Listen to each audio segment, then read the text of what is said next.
I'm just going to read all of your comment. You said, I'm a sixth generation McKay. We are related to the McLeods. We were in the clan wars. Grandfather was captured by the McLeods, held in prison until it was agreed that he would marry the chief of the clan's daughter, Mary McLeod. His name was Kaya, Kai. If I'm mispronouncing that, I apologize. The MC was added to show we were under the McLeods. We were Highlanders, second largest landowners. Yeah, I thought the McLeods were the largest landowners now, but maybe I'm wrong about that. You would know better. So I looked into the Scotland clans when the Hebrides story came out, which I'm assuming you know about. I posted the video. I posted it before with the pastor talking about how revival came back to the Hebrides, which I believe the Hebrides is in the Isle of Skye, which is land owned by the McLeods. And those two old aunts that were Donald Trump's mother's aunts that brought revival back to the Hebrides. That's an amazing story that pastor, he does, it's for the short clip I put up, he doesn't go into what happened to the Hebrides, but the amazing things that went on because of this revival that took place, how God just worked. And basically it was just like they turned everything over to God, like the whole town did. It's an amazing story, and then what developed from that was amazing. And so the Bible that those two old aunts that helped bring that prayer revival, and that impacted everyone in the town, it was their Bible that they gave to Mary Ann McLeod, Donald Trump's mother, and then of course she handed it down to Donald. So that's why I looked into Mary Ann McLeod's background, and I stumbled across the Trumpin Church, and I don't know why I couldn't find anything about why it's named the Trumpin Church, but it's still there, what's left of it. It was burnt down in the 1500s by the McDonald's. So the McDonald's and the McLeods both were Scotland clans that were constantly at war with each other, constantly retaliating against each other. I mean, it seemed like that's what the clans loved to do, was just battle. I mean, back then they did. It was like in their blood. But they would come together. They were loyal to each other when there was an outside force, so an outsider trying to take their land, or like, say, the Roman Empire. They plummeted the Roman Empire like over and over again, and then went back and did it some more just to have fun doing it. I mean, the Scotland clans, most especially the McLeods, but all of them, they're badass, like badass. I wish I had Scotland blood running through me. They're impressive. And I saw Braveheart, but I didn't realize until looking into the history of the McLeods, and then you come across the other clans, of course, but you especially come across the stories of the retaliations that went on between the two clans of MacDonald and McLeod.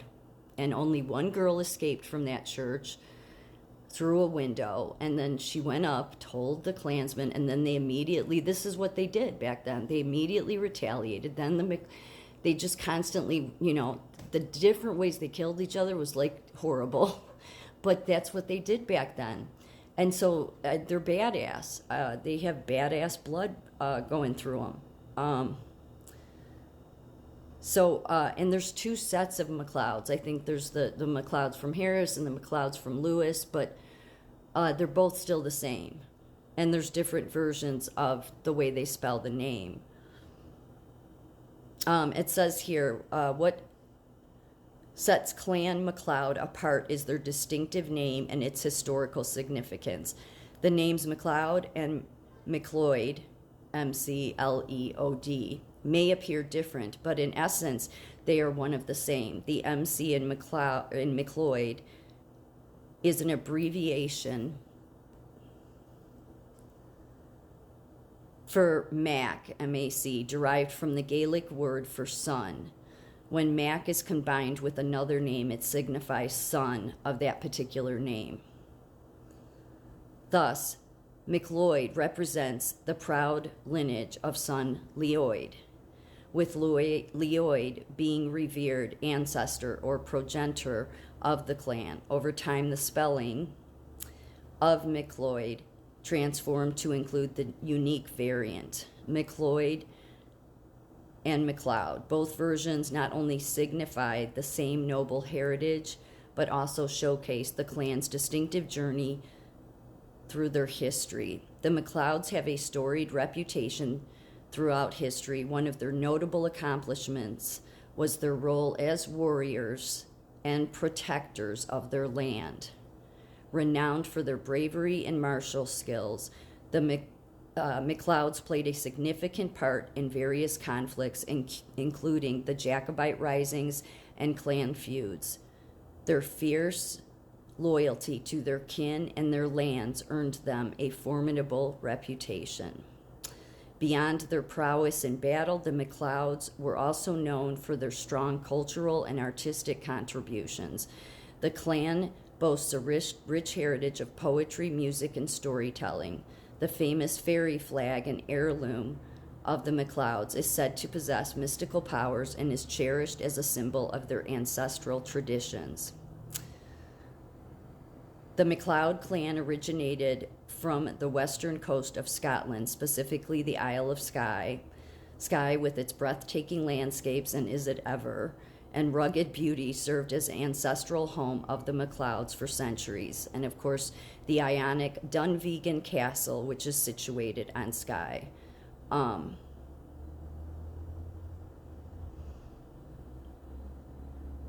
As we conclude our journey into the legacy of Clan MacLeod, we are left with a profound appreciation for their contribution to Scottish heritage and culture. From their fierce warriors to their rich artistic heritage, the MacLeods have left an indelible mark on the tapestry of Scottish heritage that they now pass down from generation to generation. And you know, they're in our revolution, I think it was the Revolution War, yeah, it was. The Scots played a significant role. Many of them were Scots that like took on the battle because it's in their blood. Like they did. They took on the battle of fighting for our freedoms. That's what they're known for doing.